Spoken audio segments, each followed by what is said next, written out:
I just finished shooting over 500 photos with my action camera, which I'd usually use my phone for in quick situations. And if I'm honest, most people wouldn't really consider doing that. I even ran a poll recently and nearly 80% of people said they just use their phone or another camera.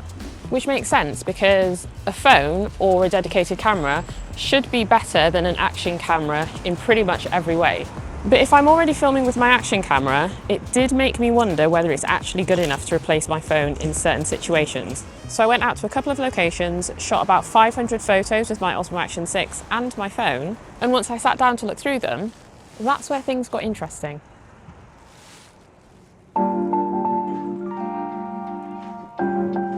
One of the places I thought I'd come to today was Castle Combe, because the last time I came it was a really bright sunny day. It was awesome. It's very overcast and drizzly today, but it's such a beautiful location. It's so scenic. There are a lot of films that have actually been shot here. So I just thought, it's a nice location, let me come and shoot some photos here and do the comparison with the action cameras and the phone. So yeah, this is where I am right now. It's very quiet. There were loads of people here the last time I came. And even though there are some people here walking around doing the same thing as me, taking photos, it's still fairly quiet. And I think the weather also has something to do with that as well. Because last time I came, it was very busy and it was around summertime anyway, so yeah. I don't mind days like this. You know, it's not cold, it's just a little bit dull and overcast, but adds a bit of atmosphere, you know? Now, I completely understand that one of the biggest benefits of using your phone in the first place is the fact that you can change your focal lengths. But whilst I'm doing this, I just kept the same kind of focal, like a very wide angle, like the action camera. So just so that I could see as closely as possible how the quality of the footage, the photos look across the action camera and the phone. So that is the reason. But like I said, I'm very well aware that with the phone you have that option of doing different focal lengths, and that is one of the biggest benefits of it. Anyway, on to the next location.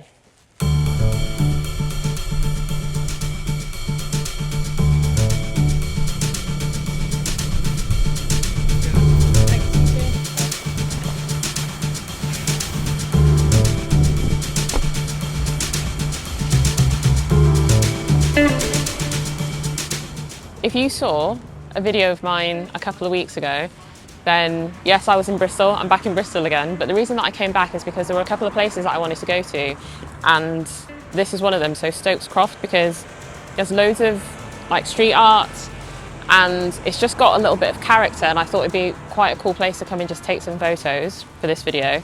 And then there are a couple of other places that aren't far from here that I'm also going to go to. So I want to do like I did when I was in Castle Combe, shoot JPEGs, shoot RAWs, and then just see how they come out in the end.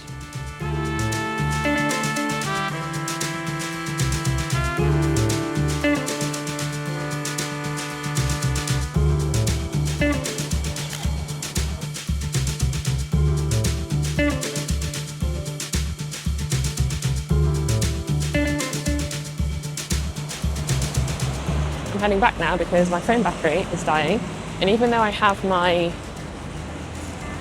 battery pack with me, it doesn't have that much charge. But anyway, I pretty much have all the photos that I need. I shot like 500 photos, so I think I'm good. I think I'm good. I'm not going to show you all of them because that would take way too long, but I've got enough to show you and for me to see a comparison for myself as well. So I've had a quick flick through of the photos that I took with my phone and my Osmo Action 6. I'll also show you the RAW files in a little while, so stick around. But in terms of JPEG, this was all shot in auto settings. I wasn't trying to be fancy or artistic, just pull out my phone or camera and shoot a quick photo.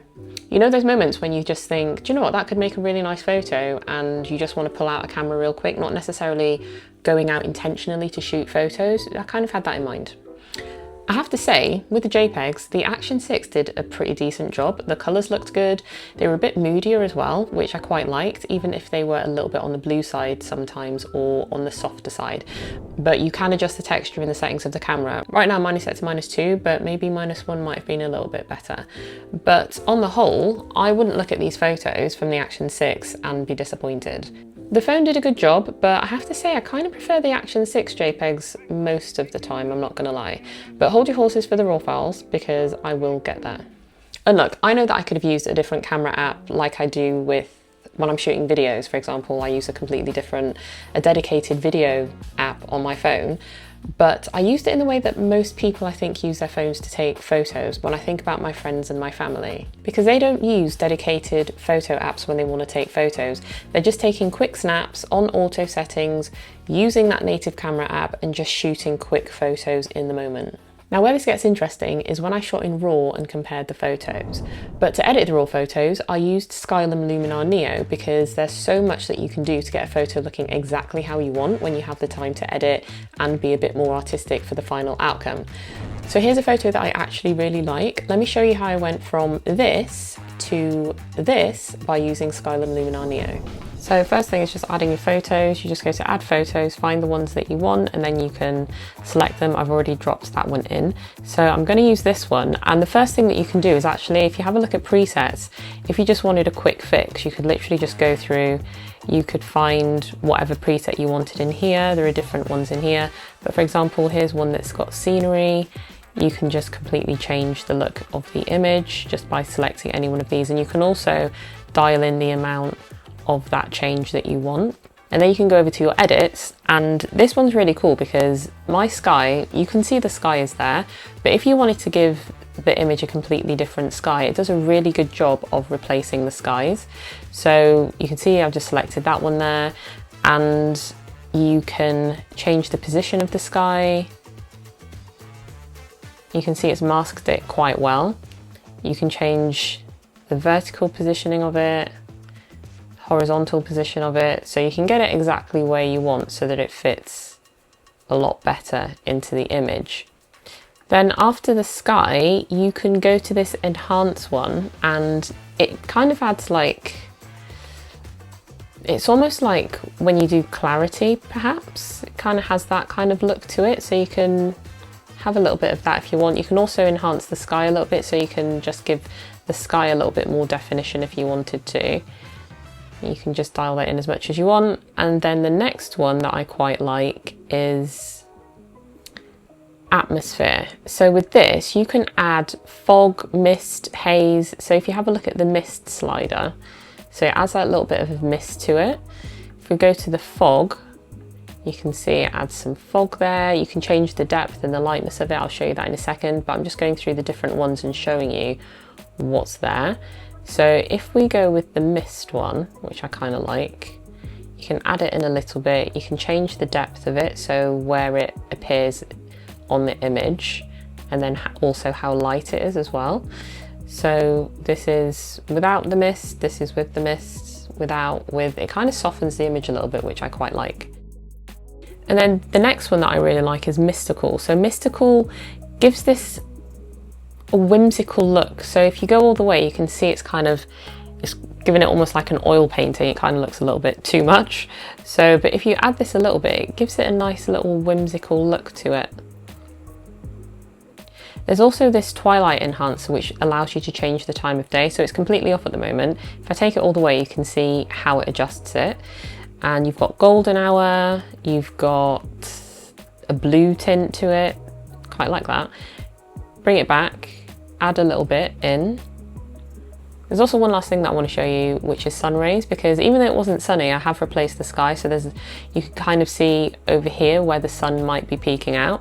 So you could place the sun in your image. I'm going to put it, let's do it here. I feel like the sun would be popping out there. And then, so you can see this is way too much, obviously, but you can just add a little bit of sun, and you can just change the look of the sun rays and the sun intensity. So I'm just going to turn it down a bit. The sun radius, you can make that bigger or smaller. the glow radius, the glow amount. So if you see, this is before, this is after, before, after. So it's just a very subtle look. So if you have a look at the image before, let me just come off here. So this is what the image was like before, and this is what it looks like after. So before, after. So there's quite a lot that you can do within Skylum Luminar Neo. Obviously I didn't go through everything, but it just gives you a very brief overview. With the Perpetual Max plan of Skylum Luminar Neo, you're going to have access to a huge range of additional assets such as presets, LUTs, skies, and courses. And if you want to get a cross-device license as well, you will also get the mobile app included with that, which has a lot of features to adjust your image exactly how you want whilst you're on your phone, also with presets to choose from.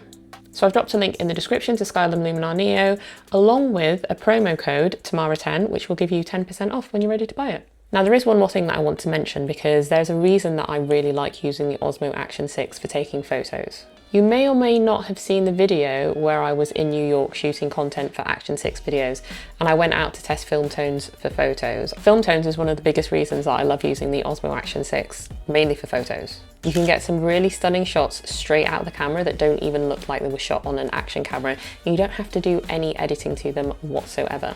It does take some though to figure out what your favourite film tones are, so you have to kind of experiment with different strengths and the different film tones, but the more you use them, the quicker you will see which ones work the best in certain locations. But if you have an action camera which isn't like the Osmo Action 6 or even the Nano, because both of these have film tones and then the others don't, so the Action 5, the Action 4, they don't have film tones. So if you have those cameras and you want to shoot photos, then that's where Skylum Luminar Neo comes in, because then you have all those different presets that you can play around with, and it just makes it a little bit easier. But what did you think? Would you use an action camera in those really quick scenarios, or would you still reach for your phone? Drop a comment. And don't forget, I have dropped a link in the description to Skylum Luminar Neo along with the 10% discount code. So I will see you on the next video.